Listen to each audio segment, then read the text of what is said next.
All right. Hello and good morning, everyone. Thank you so much for tuning into our webinar with Nature's for Markets and Now today.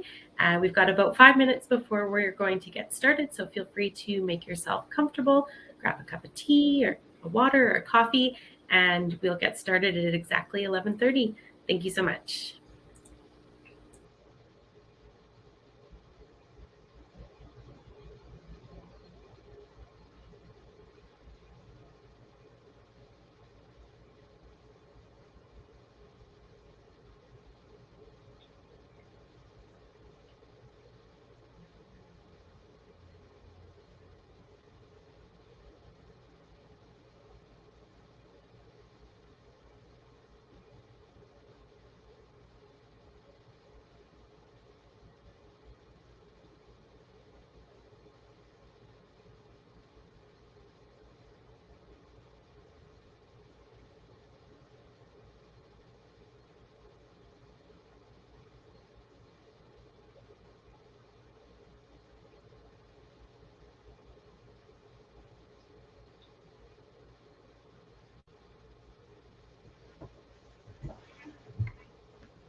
Good morning, everyone. Thanks for tuning in to our webinar with Nature's for Markets and Now.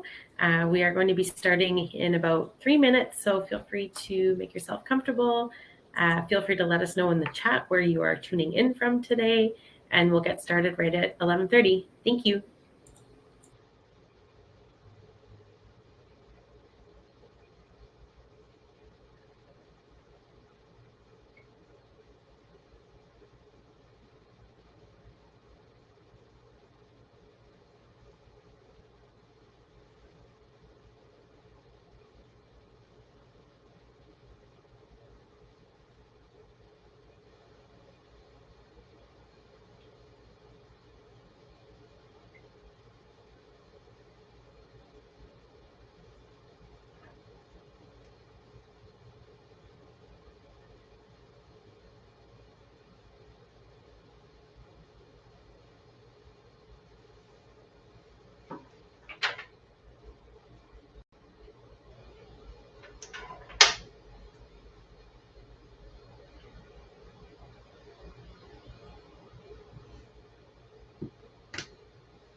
All right. Hello, good morning, and welcome, everyone. Thank you so much for joining us for this wellness talk about calming herbs for life's ups and downs. Today, with holistic nutritionist and wellness coach Thalia Charney from Now, we will learn about the nuanced personalities of different herbs and extracts, traditional uses of calming herbs for treating anxiety, what modern science and research say about the best herbs for anxiety. My name is Haley, and I support our wellness events program with Nature's Fair. Thank you for joining us, and a special thank you to Thalia and Deborah and all of the team at Now who have partnered with us on this event. The presentation will in total be about an hour. We will definitely have some time for question and answer at the end, but feel free to put your questions in the chat box throughout the presentation. Before I hand it over to Thalia, I'd like to give you some information on her background. As a holistic nutrition and wellness coach with over 30 years of experience in the health industry, her diverse and integrative background, which includes nutrition, herbal medicine, essential oils, fitness, and wellness allows Thalia to help clients to embrace meaningful changes and healthy lifestyle. She's also the author of The Confident Shopper and The Guide to Food Labels and Fables, The Expert Patient, Health is Not a Spectator Sport, and The 3-Minute Liquid Meal Blueprint. Thank you so much for being here with us today, Thalia. We really look forward to learning from your expertise. Thank you, Haley.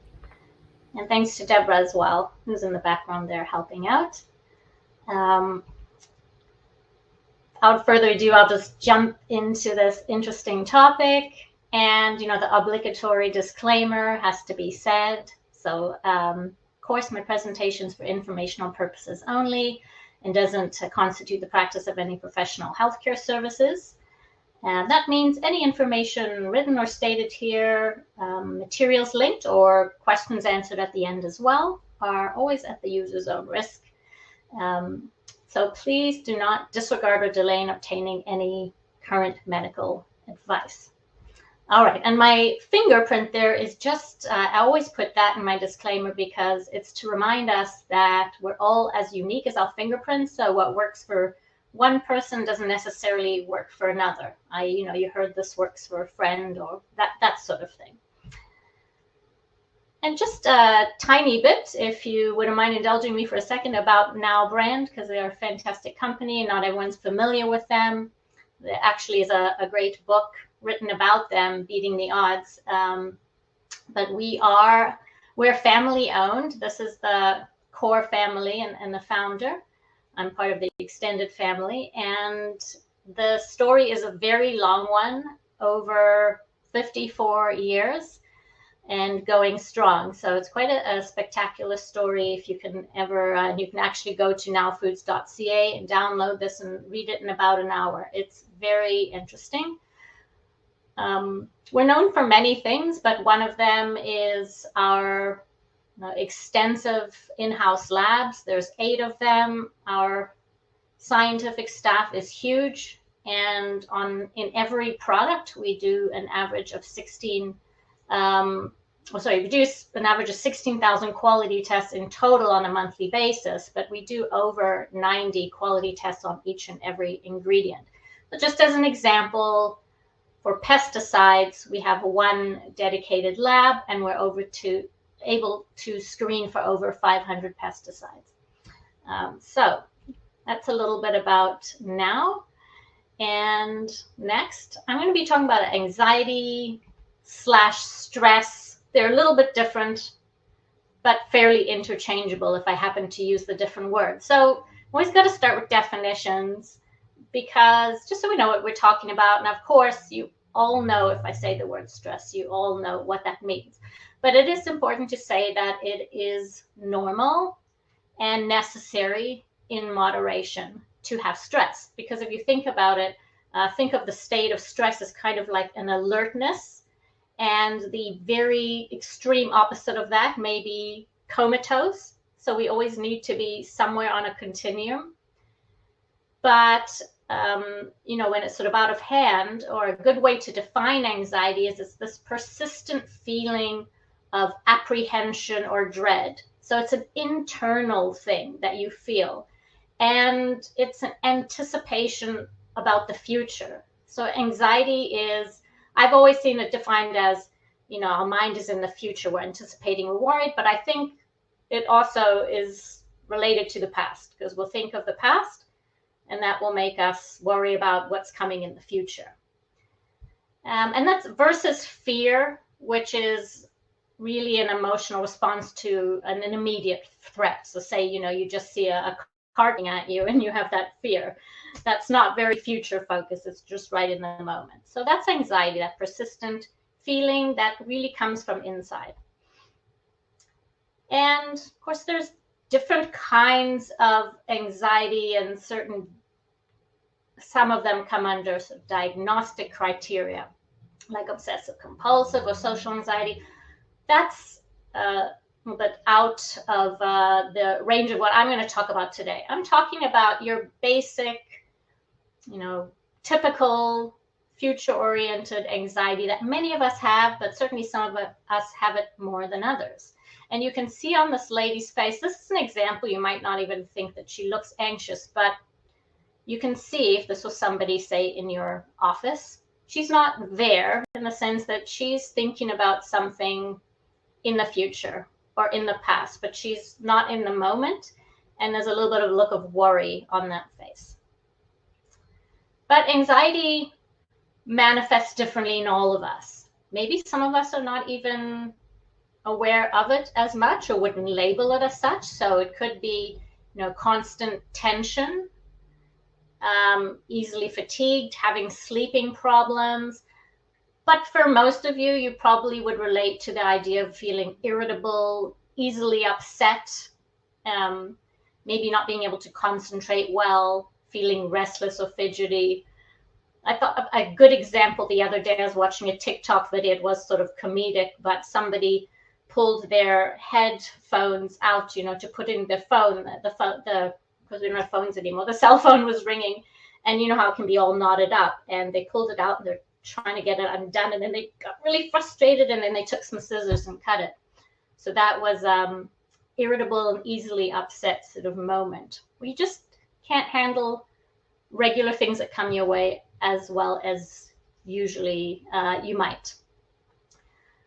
Now, this is a very poignant study looking at stress, because it looked at, across 30 years of studies and over about 19,000 participants. So this gives a lot of valuable information. And the really big picture at the end of the day was that they concluded that acute stress is adaptive. I'll give you the car scenario again, or if you need to respond to something, having acute stress is going to help you, to motivate you, to get you going, to get you to take action. But when it becomes very chronic, then it's not adaptive. Then it can be related to long-term health outcomes that are negative. And this does depend on your age or your disease status that will increase vulnerability. So just to distinguish here, since we're here, what's the difference between stress and anxiety? Stress is really something that comes from external cues and things. So again, if you see the car coming, if you're responding to something in your environment outside of you, whereas anxiety is something that comes from within. It definitely can be related to stress or to stressful events, stressors going on in your life, which we all have.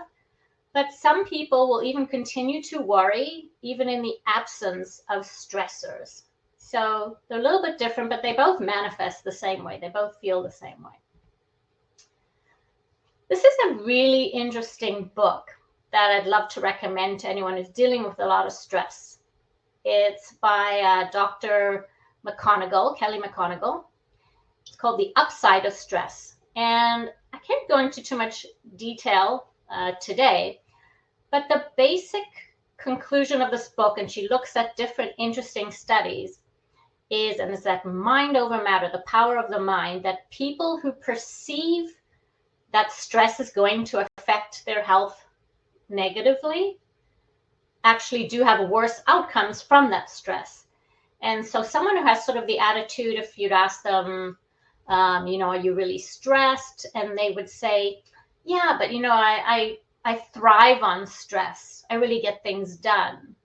That person may have, according to a bunch of studies, less poor outcomes because of the fact that their attitude towards that stress is different. So that's a really great take-home point, that our attitude about stress can change how we actually respond to it in terms of health outcomes.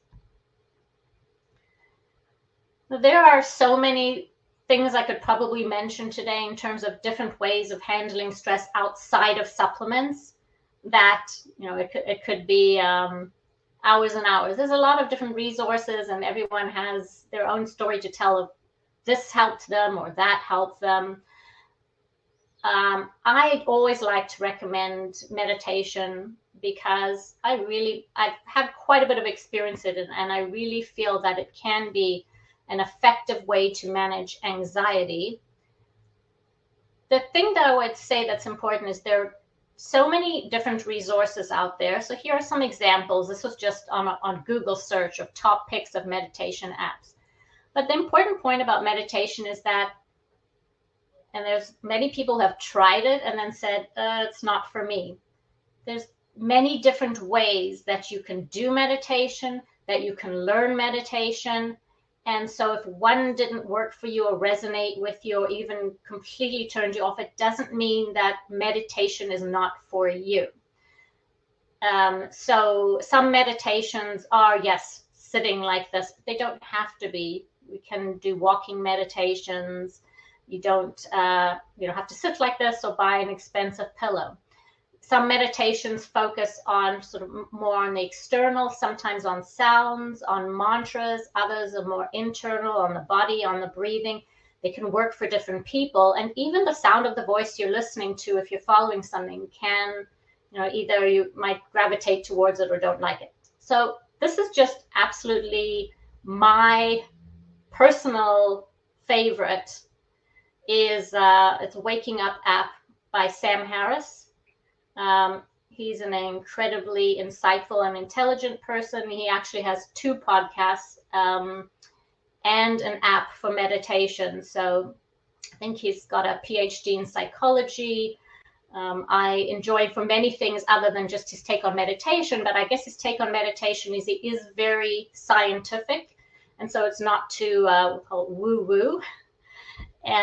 So that's just my recommendation, but definitely try anything you'd like and feel free to ask me questions at the end if you're interested in meditation.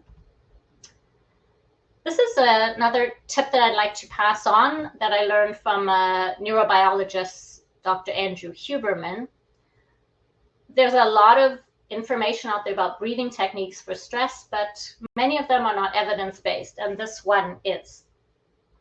So I just wanted to demonstrate it, this particular breathing. And this is so if you're in a state of just feeling a little bit stressed and want to calm down pretty quickly, you can do this breathing technique. But before I show you it, kind of sort of how you should do it, for any of you who have kids or have seen kids who are really upset, probably everyone here, you might remember, especially if they're getting quite hysterical, that they do something like this. So what they are doing naturally is the physiological sigh, which is 2 very quick breaths in and a longer breath out. And even as adults, we do this throughout the day, not many times, but we do, and we're typically not aware of it. And this particular breathing pattern, which naturally happens, the 2 fast breaths in and the 1 long breath out, it adjusts the amount of carbon dioxide in our lungs. So when you are stressed, the lungs, we have little sacs in our lungs, they collapse. And when we do this technique, physiological sigh, it reinflates those lung sacs.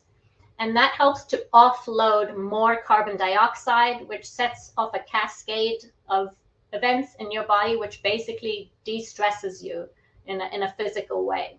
So if you were doing it yourself and you only need to do it about 3 times, it should look something like this.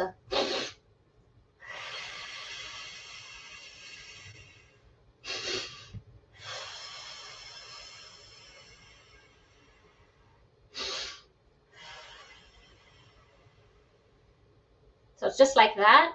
And honestly, just doing that, I love to do it in the middle of my talk. I feel absolutely much more grounded than before I did that. So now I'm going to jump into supplements, because you're here to learn about different herbal remedies, starting with kava kava. And that's not a typo. It is called kava kava, the common name, repeated. And kava kava is as you can see here, it's a root from a plant. It's dried up and traditionally prepared for various ceremonies and social rituals. It has a long history in the South Pacific. I did include a map here. So that would be like Papua New Guinea, Indonesia, Fiji, so that sort of area of the world. since, long history, and in Europe also since the 1700s. Traditionally, it would have been prepared something like this. And the Latin name for cava cava translates to intoxicating pepper. This is the Latin name, Piper methysticum. And it was named as such because I guess that was the experience in those areas of the world where they used it, that I had, I guess, kind of like when you, for anyone who's drank alcohol, that kind of, you do feel a kind of relaxing effect. And it was just described that way, by way of experience. But modern day studies have shown that there are 6 clinical trials that were summarized here in what's called a systemic review. In total, 645 participants. And this review concluded that, based on all these studies, that cava cava is reliable and effective for non-psychotic anxiety. So that means your run-of-the-mill anxiety, not, related to schizophrenia or something else, but just your basic anxiety. And by the way, this particular group of scientists that reviewed it, the Cochrane group as they're called, they're well known as sort of be the gold standards of doing very high quality reviews. So that's always a good sign. So definitely, unquestionably, cava cava is helpful for anxiety. I'm just showing you one study here where it was used for a period of 4 weeks. It was not done on infants. I just used that picture simply because it's just adorable. But it was shown to reduce the latency, so that's the period of time it takes to fall asleep, improve deep sleep, and cognitive function for non-psychotic anxiety-related insomnia. So, of course, anxiety has a huge effect on our sleep patterns, and poor sleep patterns then have effect on anxiety and kind of be a vicious cycle. So here's a cava cava standardized extract. It says take 1 capsule twice daily with meals. Consult a practitioner beyond 1 month. So this has 2 ingredients. It has cava cava, which I just spoke about. This is a standardized. So what this means is that what's considered to be the active chemical in cava cava that provides those relaxing effects, it is standardized so that each batch is tested to make sure that you have a certain amount of those to be effective. But this also has some Siberian ginseng in it, so I'll speak a little to that. This is Siberian ginseng, which I think is quite beautiful. It always reminds me sort of almost like a body of types, like a torso with lots of legs. So Siberian ginseng is well known as an adaptogen for stress. An adaptogen is a class of herbs that helps us better adapt to ongoing stress. So kind of to, bring you back to center wherever you are. And also is a bit of a tonic. A tonic is kind of, if you're weak, kind of strengthens you. That's how I think of a tonic. And its uses are to improve mental and physical performance after periods of exertion and stress. So probably all know intuitively with long-term stress, your both mental and physical performances can decrease in whatever you're doing, whether it's work or hobbies or anything else. I did want to mention, though, and it can be a little bit overwhelming, some supplements, when you look at the risk information on the bottles, as is for cava cava, as a consumer, just to kind of pick it apart. So I broke it apart in a very simple way. Still read this because I don't have every word in here. But the vast majority of everything written on here for cava cava are going to relate to very specific people using specific medications, and it's probably not going to be something that's relevant to most of you, although I don't know you. So someone on, antidepressant drugs here, or on medications already for anxiety, with epilepsy, so antiplatelets, and that's often because there is a potential cumulative effect or opposite effect or something like that. But I did highlight one here: existing liver disease or symptoms of liver problems.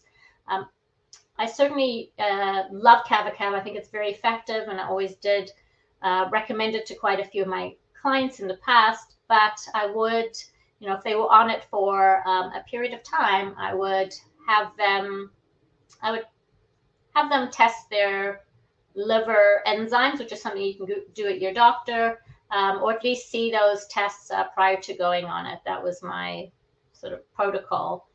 And that relates to the alcohol here. Someone who drinks a lot of alcohol can affect your liver as well. So there's, just because something's natural doesn't mean that there are no precautions that we need to take based on what we've learned from it, from its history. But it's a very effective herb when used properly and cautiously. All right, so second is ashwagandha. You might have heard of this, more likely maybe than kava kava. It's quite well known. This is ashwagandha. You can see it also looks sort of like a twig, and it can be made into a powder, into a liquid. This is just the Latin name, Withania somnifera. So ashwagandha has a long history in Ayurvedic medicine. And traditionally it would be used for things like debility, emaciation. That's when someone's very thin, usually from a chronic illness. They're usually weak, impotence, premature aging. Its effects are thought to be as an adaptogen. So I'm using that word again, something that helps you adapt to chronic stress, a tonic, and a mild sedative. So it's a mild sedative. Typically with something that's a mild sedative, you can take it during the daytime, but it depends on dose and sensitivity as to whether it might make you sleepy in the daytime. Most people can use ashwagandha in the daytime to help them relax without getting too sleepy, and then take it in the evening as well to help with their sleep. The ideal person, if we were going to typecast, anyone with chronic stress can use ashwagandha, but the ideal person is someone who is overactive but debilitated. Or another way of saying that is wired but tired. So you kind of feel, wired. You can feel that tension in you, but you're also tired at the same time. There's an ambulance in the background. I'm sure you can all hear. I'm in downtown Toronto.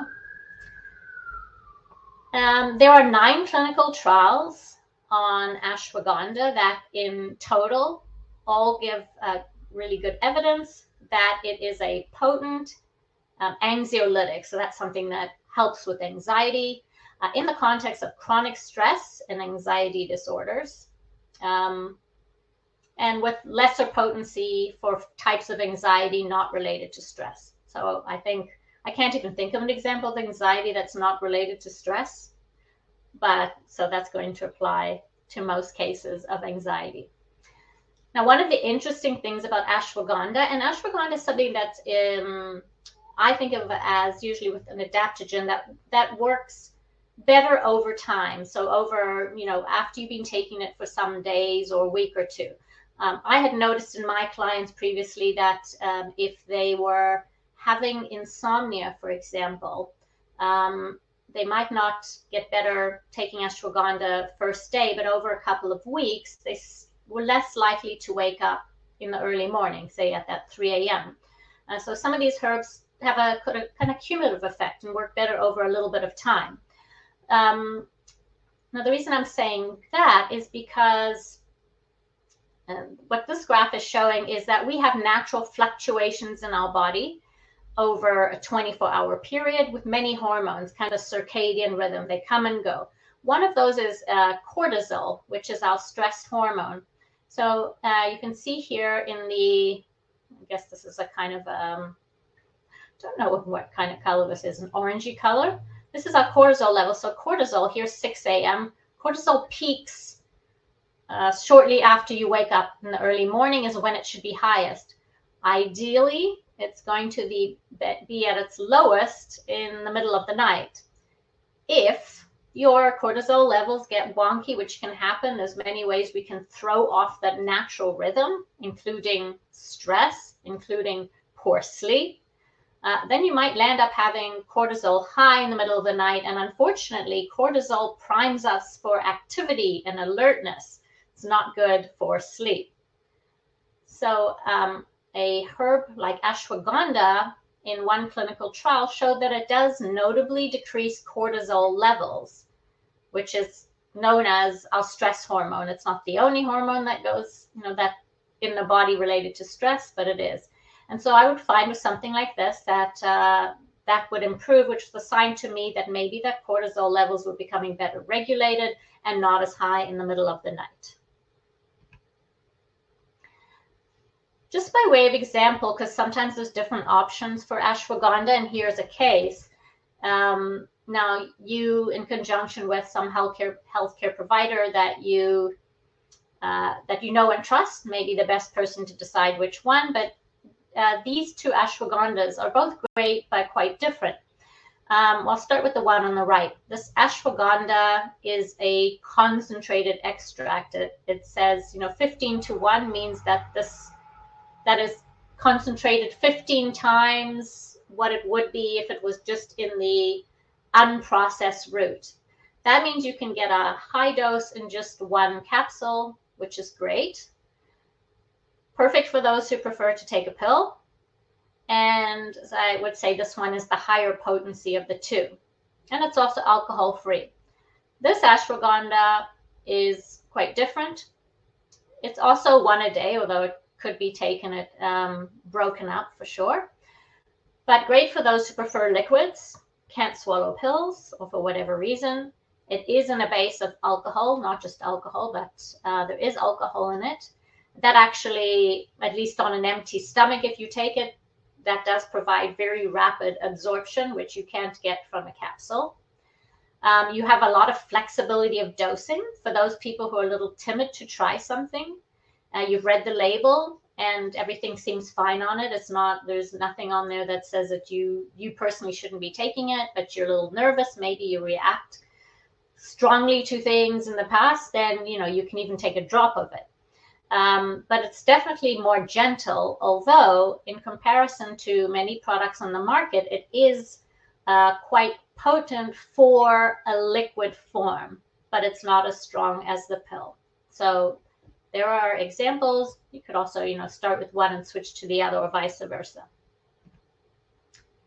This is the risk information on the bottle for ashwagandha. It's much less overwhelming than it was for kava kava. It's really pretty simple. The only true contraindication is, or not even a contraindication, but it says consult a doctor if you're pregnant or breastfeeding. That's because we just don't test herbs on these populations. So when it says consult a physician, that's a kind of a way of saying, well, we're not sure. Consult somebody who knows you to see if it's safe. Sometimes the bottle will say, do not use if pregnant and breastfeeding. That's kind of a hard no. We know that this can be dangerous for you or the fetus. So just to put that into context. And it also says, consult a doctor if you're using this for insomnia and it persists for more than 4 weeks. That's simply just because some people may not be addressing an underlying problem like sleep apnea and just keep on using a natural supplement that's not working. Everything else is just some common sense. Exercise caution when operating heavy machinery. That's, for some people who may be very sensitive to ashwagandha and it might make them a little bit sleepy or be as a sedative. For most people, it's not, again, but the first time you try it, just be home and not doing anything maybe would be just good, sensible practice. All right, so that's ashwagandha. Now we're going into something a little more unusual. It's not a herb.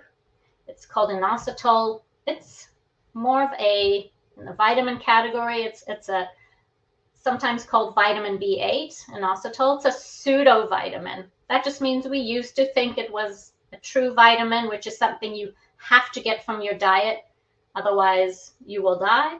And now we know that we can produce small amounts of it in our body, so we don't have to. You can find it naturally sourced or naturally in some foods like whole grains and citrus. And if you look on the bottle, it says help support healthy mood balance. So it's a very kind of vague statement, but that's what Health Canada has put on the bottle. But I'm just going to give you a little more insight into what are the studies with inositol that gave the impetus to put such a statement on it. And by the way, this is what inositol looks like, which I think is amazing. It looks like a snowflake and all the different molecules in it. For those who are a little bit nerdy like me, we've got here oxygen and hydrogen and phosphorus, and there's a lot of carbon in there too. So what does inositol do? So it's still a little bit poorly understood, but it's thought to help cells communicate. So you have one cell in the brain that's called a neuron and another, and inositol thought to act kind of like a passenger pigeon. I think they've gone extinct now, but passenger pigeons would, take a message and deliver it to someone else. So in this case, it's saying to one cell, hey, serotonin will be arriving shortly. Serotonin is just a chemical in the brain that's associated with a good mood. So just an example, it helps cells communicate. We know that. We also know that there are lower levels of inositol associated with certain conditions where, sort of brain-related or anxiety-related, anorexia, some brain disorders, or cognitive decline. So there's an association. How might it work for, so I'm going to give it away, but it works for anxiety. So in terms of answering the question, how does it work? There are theories at this point, but still no hard and fast understanding. One of those is that it's similar to SSRI drugs, which are a very common category of drugs used to treat depression. It's thought that maybe it has a role in neuroplasticity. Neuroplasticity is when there's certain connections in our brain that are strengthened over time.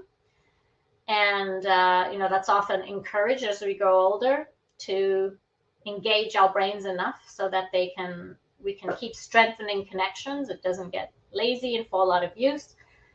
And maybe it works as a neuromodulator, which means a neuromodulator is a chemical released at one part in the brain that has effects in all other different parts of the brain, modulating them, kind of like a conductor of an orchestra.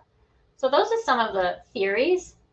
But what do the studies say? Luckily, there are clinical trials on inositol, and it has shown to have notable anxiolytic, so on anxiety, reducing anxiety effects for anxiety or conditions associated with anxiety, such as panic disorders, binge eating, and there may be others. And again, Health Canada, though, says inositol helps support healthy mood balance. They don't necessarily use the words anxiety or panic attacks, but I'm just showing you the studies. Now, in this inositol supplement, you'll see some inositol supplements that come, in capsules with very small amounts. But if we're duplicating the trials for anxiety specifically, it really needs to be taken in a powder because you need high doses.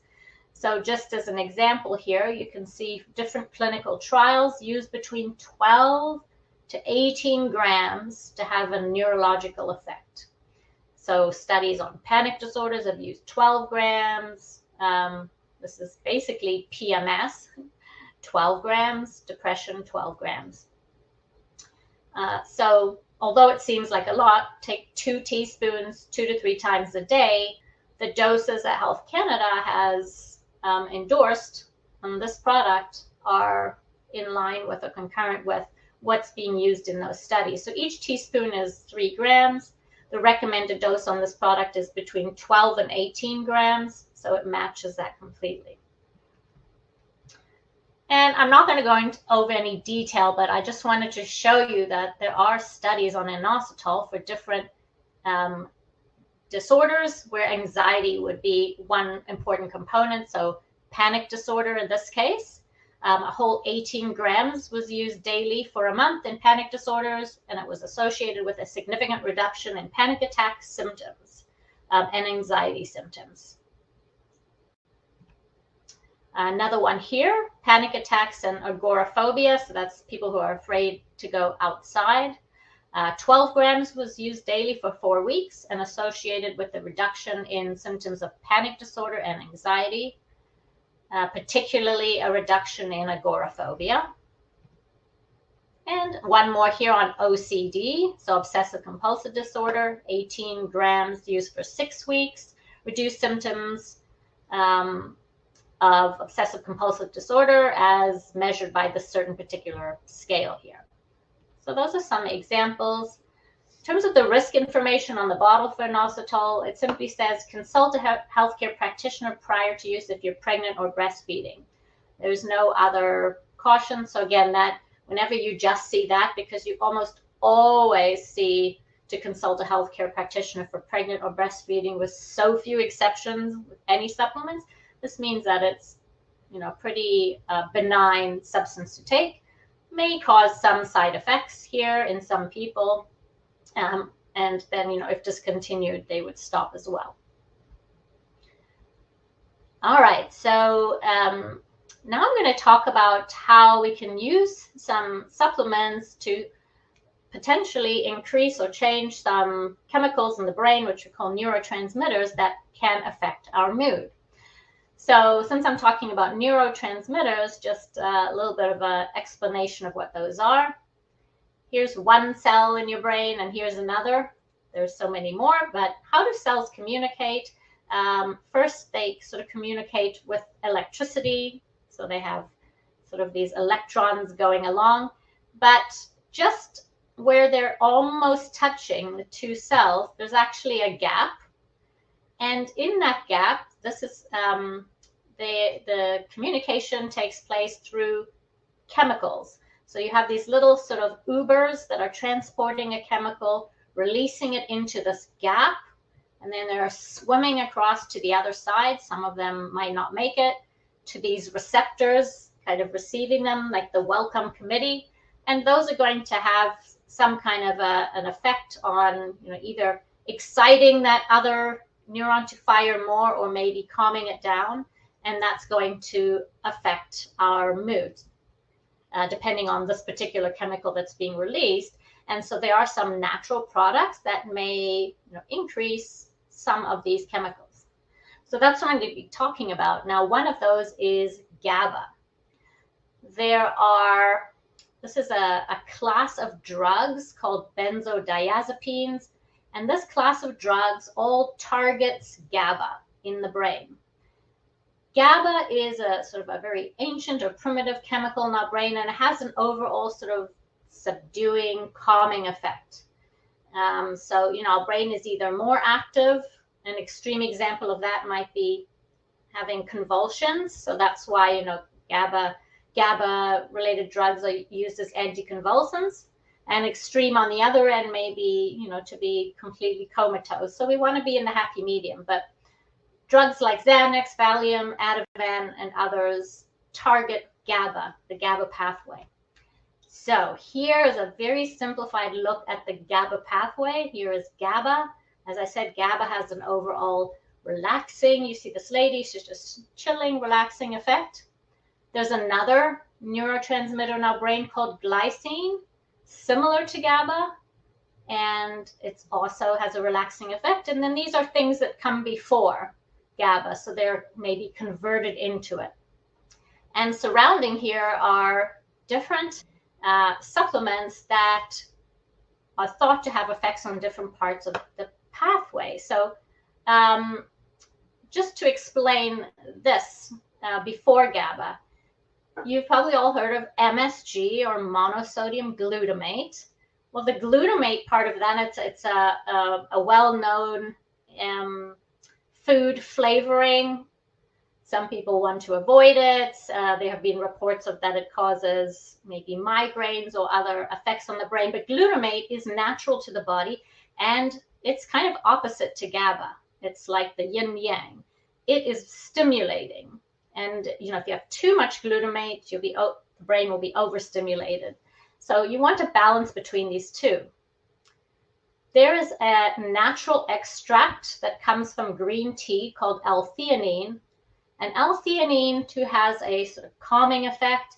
And it is thought that what L-theanine does is it may bind to the receptors that would otherwise receive glutamate or its precursor, and therefore reduce the amount of glutamate that binds, and therefore reduce the stimulation in the brain and have a calming effect. It was sort of discovered because we know that green tea has caffeine, but a lot of people don't feel the effects of green tea like they do coffee. And so we thought, oh, there must be something in green tea that sort of opposes the effects of caffeine, and that's L-theanine, which is also available via a supplement. I'll get to a slide on that. But so this has a role in kind of in the GABA pathway. Then in this glutamate, the stimulating chemical, can turn into GABA, but it does require some resources to do that, including magnesium and vitamin B6. So you will notice in the supplement I'm going to show you coming up that magnesium and B6 are in there in addition to GABA. Now, GABA itself is in quite a few of our now supplements. You can see this one, chewable GABA. That one's kind of straightforward because it is GABA. But there are certain herbs, such as traditional herbs, such as valerian and passion flower, which are thought to act on the GABA pathway, may act in other ways. Still, all of these not fully understood. You will see these later on in a sleep formula I'm going to show you. And taurine, which we have in some formulas and as a standalone. Taurine is a substance. It's not a herb. It's actually called an amino acid, for whatever that's worth. But taurine is thought to kind of help attract GABA to its receptors, kind of like encouraging the welcome committee. Come on, GABA, swim across that gap and do your work. So to strengthen the activity of GABA, that's taurine. And then we have glycine. Now, a lot of you may be aware of magnesium. It's very popular. A lot of people take it. Some people say it helps with their sleep. So there are supplements like magnesium bisglycinate. Magnesium bisglycinate, sometimes just called glycinate, is interesting because it's often touted as the magnesium that's better absorbed. But what's not often talked about is the fact that magnesium is bound to glycinate, which is basically glycine. And so it could be that taking magnesium glycinate helps someone with their sleep, maybe because of the magnesium, because here we need magnesium, but maybe also because of the glycine. So it could be like double. All right, so now I'm going to show you some supplements. So having looked at this, it will make a lot more sense. So again, we have green tea extract, magnesium and B6 helping in the pathway, taurine, valerian, passion flower, and our magnesium glycinate. So I did want to show you it's a small study. There's others with L-theanine showing that it helps in a stressful situation. So in this case, they took the subjects, they gave them a mental arithmetic task, which for many people, not all of us, can be stressful right away. Math. And those who took the 200 milligrams of L-theanine versus the placebo did better by way of less anxiety, less stress, lower heart rate. So here is chewable GABA, which is a very popular supplement. One, because it's very convenient, chewable. First thing I want to say about GABA is it's a little bit different to ashwagandha. Remember I said ashwagandha is, it's an adaptogen, and over time it helps modulate your stress, maybe works better with continued use. There is one study I actually saw that showed GABA worked a bit better with continued use, but it's also very fast acting. It's going to depend on you and, how you take it and if you've got food in your stomach and such, but it's fast acting in the sense that if you chew this, if GABA is something that resonates with you and helps you, it's probably going to work within, 15 minutes, maybe up to half an hour. So good for, I like these to sort of carry around. You can have them in your purse because they're chewable and easy to take. You don't need to get water. If you experience some kind of situational anxiety. It says on the bottle, helps temporarily promote relaxation, which is true. No evidence that GABA sort of has any kind of long-term modifying effects on you. But this product has GABA in it. It has taurine, which, as I mentioned, sort of is part of that welcome committee, helping the taurine, helping GABA. It has a little bit of inositol, which I've already talked about too. That's that pseudo B vitamin that's been studied for stress. Now, this is just a small dose. And as I said, you need really sort of large doses. So it's a supportive ingredient. And L-theanine, which is from green tea, another supportive ingredient. So it's a nice formula, and you can just chew it easily. The sweeteners here are what are called sugar alcohols. So they don't affect your teeth. They don't cause cavities. And they have a extremely minor effect on blood sugar. So for most people with a tiny bit in this, it's going to be pretty much zero for all intents and purposes. And some nice natural flavorings. It does taste quite good. And alternatively, if you don't like a chewable, there's True Calm here. Also helps temporarily promote relaxation. And you can see GABA again, glycine again, a bit of a higher dose, taurine in quite a high dose, inositol in a higher dose. So I think this one may be a little bit more potent. Also has magnesium bisglycinate, which I showed you in the pathway, that glycine. Valerian, I did show you at one point that valerian is one of those herbs that is thought to potentially act on the GABA pathway. It's a very common traditional herb for use for anxiety and in many, many sleep formulas. And vitamin B6, which, as I showed you as well, helps along with magnesium to convert GABA's precursor to GABA. So a lot of science. If you're not interested in that, don't worry. But I wanted to explain to you that these are basically, GABA pathway supports. That's the big picture take-home message. We have 3 different L-theanine options. So my favorite is the chewables, just because I love chewables. They're very tasty, very mild taste, easy to take. And the chewable has L-theanine, inositol, which I've talked about, and taurine, which I've talked about. So it's a 3 combination. But you can also just get L-theanine as a simple standalone.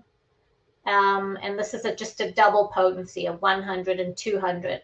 Just by trial and error, person can see, do they respond better to 100, to 200?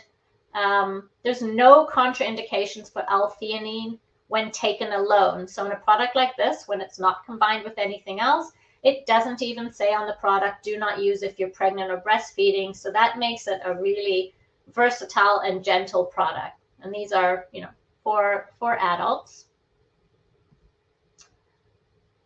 And I would be remiss if I didn't talk about insomnia, because stress and insomnia sort of go hand in hand. And there are these 3 traditional herbs that all are sort of perfect for, if you read up about them, they say they're for restless insomnia, restless or nervous insomnia. So you've got passion flower, which is just beautiful. And we have valerian, which if you've ever made a tea out of it is quite stinky, but it's better taken in a capsule, in my opinion. And we have hops. So passion flower and valerian, one of the things they have in common is that in traditional Chinese medicine, they're both described as being good for a person who has yin deficiency symptoms, which is another way of saying hot and dry. Hot and dry symptoms, that is another way of saying, night sweats, menopause, and restlessness. So just sort of a different language used in traditional Chinese medicine. So this would be a great sleep formula for someone with anxiety, for anyone, but maybe even particularly for someone who's in menopause. Also some antispasmodic properties described traditionally. So some of that muscle tension that goes along with anxiety and may make sleep more difficult. Valerian has a really long history. Before prescriptions came along, it's often referred to as the Valium of the 19th century. And actually, if you ever read the famous Anne Frank's diary, she writes about it and she talks about how, her family would use this for stress. And hops in Germany, the German Commission actually has approved it for use for insomnia, particularly anxiety-related insomnia. And so this is the Now Sleep Botanical Sleep Blend, and it has valerian root, and it's standardized to these particular actives, and hops and passion flower. So it has those three all at a good dose, and GABA, which you now know full well what that is. I love this formula for myself. For a few reasons. One, it's broad spectrum herbs. These herbs are all at good doses. Sometimes I see formulas, they have 17 ingredients, but none of those herbs are at any kind of therapeutic amount, just more of a showing off of lots of ingredients. And I mean, there's something to be said for synergy, but I think this is having these high doses is perfect, good amounts. And the fact that it has added GABA, but one of my favorite things about this is about that it doesn't have melatonin. Now, I'm not saying that I'm anti-melatonin, because I've done sleep talks and I talk about the uses of melatonin, but I think melatonin being used for sleep is a completely different situation where you need to use melatonin that has to do with disruption of your circadian rhythm or exposure to light or, traveling and jet lag, but it shouldn't be used routinely for everyone. And I find that it's in almost every combination sleep product I see out there, and also at doses that I believe are, for most people, higher than you need. And it is a hormone, so I like to be more cautious with it. So that's probably my favorite thing about this formula, is the lack of the melatonin in it. I do use melatonin, and I'll sometimes add it on to that if need be. So for example, if I'm doing a training like this, in my time zone that goes late into the night, and I'm exposing my eyes to the bright light of the computer screen, and that's disrupting my melatonin. So this sleep formula supports restful and rejuvenative sleep, and it's 2 capsules 1 hour before bed. And last, but definitely not least, I don't know if you can see, because probably not with I think the way the camera is, but I'm diffusing essential oils in the background right now. They can be really wonderful for calming you down, for anxiety, or in this case, this lovely blend for sleep. Here's a recipe for just generally calming down: lavender, sandalwood, geranium, and neroli. Don't have to use all of these. A lot of people, if you have essential oils, you probably have lavender, and you certainly can use that on its own. But this Peaceful Night blend is one of my favorites. And if you're not that savvy with mixing essential oils, or you're just starting out, the blends can be really nice. There's more to how an essential oil diffused can help you than just maybe the properties of the essential oils in there. And lavender probably has the strongest studies of all of these, showing that it has calming effect. But it's just the actual ritual of doing something. And our brains, we're sort of creatures of habit, and we have associations with things, and some things you see you associate with bad things, and they will make you anxious. But if you always diffuse your essential oils with the intention of calming down, becoming more peaceful, then just by doing that ritual, I believe that it can, in some ways, shift. I started out talking about the power of the mind. So it's a great ritual. Just like, we have routines for our children when they go to bed, and we find that the structure and the routine helps them. There's a reason for that. Their brains are being primed to think, oh, okay, it's story time, it's brush my teeth time. This all means getting ready for bed, and we're going to be sort of more relaxed. So I think that was my last slide there. So I am done this portion. I hope you all enjoyed that, and happy and excited to take questions from you or hear any comments. Thank you, Thalia. That was fantastic. There was one question that's been flagged from when you were on the topic of ashwagandha, and if it is appropriate for teenagers. And if you want to just cancel sharing your screen there, it's gone. Oh, yes. I was just going to try to figure that out first. So just give me a second. There we go. There we go. Yeah, thank you. So yeah, if ashwagandha is appropriate for teenagers, or if that's something they need to converse with their doctor about. Yeah, all of the supplements that I showed today are, from Health Canada's perspective, are for adults. So teenagers would be younger than that. That's not to say that it's not unheard of or uncommon for a naturopath or maybe a nutritionist to be recommending some of these to a teenager, especially I'd say L-theanine is commonly used in teenagers and kids. But I do need to say that you should check with a healthcare provider. That is the proper thing to do. There's always, variances in terms of potencies. I'd be most uncomfortable maybe with kava at a teenager, especially since they may drink quite a bit sometimes.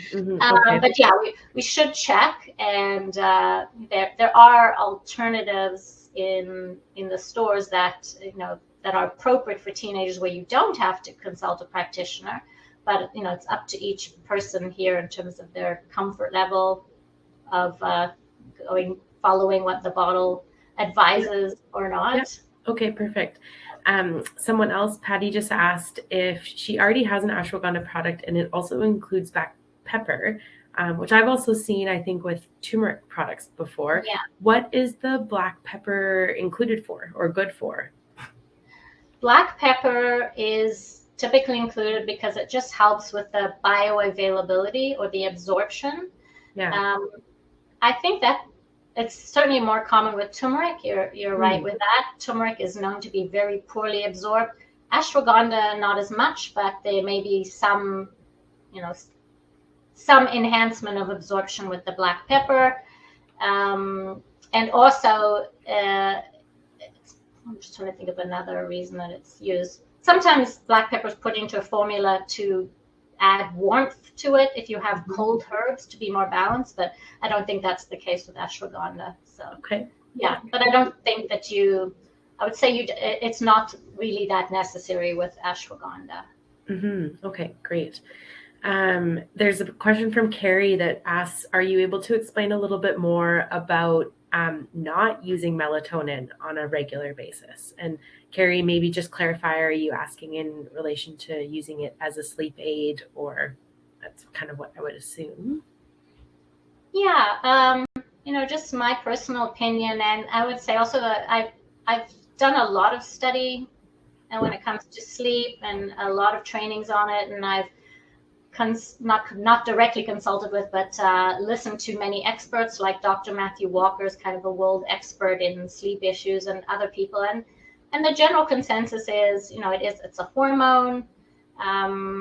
We should be more cautious with it, and not just, and it's often used as a sedative, but it doesn't actually work as a sedative, so it's wrongly used. Okay. And also, we only, in our bodies naturally, or from our pituitary gland, we only produce less than 1 milligram. But a lot of people will buy, 3 milligrams of it, or maybe even higher doses, and think that higher is better. Yeah, and she just clarified. Her husband was recommended, and he takes 20 mgs every night. That sounds like a lot, but yeah, that's not even available in Canada in those doses. There is some uses for melatonin for different things. Like it has been used for more serious conditions like cancer. Maybe a naturopath might prescribe those kind of high doses. It's not allowed, in off the shelf for good reason. Yeah. And that is an entirely different kind of face of melatonin, has antioxidant effects, and I'm certainly not an expert on that. But when it comes to just sleep, I think my opinion is the lowest dose that's helpful is the best dose. Studies don't show that going higher when it comes to helping with sleep are very effective. And also studies show it's mostly effective for jet lag, and more so for elderly people, because our melatonin production does decrease as we get older. Yeah, so okay. Yeah, hopefully that. Right. Yeah, she did clarify as well. He does have cancer, so it could be in relation to that. Okay. Well, in that case, just totally follow separate. the doctor. Yeah, that's a completely different use. Yeah. So Patty's also asked us, can you use these natural herbs with antidepressants? And I think you did state that in the talk, that there isn't a lot of contradictions for what you were discussing today. Yeah, there could be conflicts between them, definitely. So they shouldn't be used together.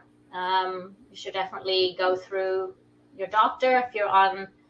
I mean, depending on which one you're using, L-theanine didn't have any contraindications, so that one could be used with an antidepressant, but Kava cannot. So if someone is interested in replacing a natural supplement with antidepressant or with a drug for anxiety, they definitely need to go through their doctor, because you can, by going off something too quickly as a drug, you can have really bad side effects or rebound effects, and that can be quite serious for some people. I don't know who's out there and what they're dealing with, but it can be done working with, say, a naturopath and your doctor who prescribed those drugs. Hopefully they have a good relationship and they understand that this is about patient-centered care and it should be about you and not them. Then they can work together and help maybe wean off one and go on another, but that needs to be done with hopefully two doctors, or at least a doctor and a practitioner. A holistic approach, for sure. Yeah.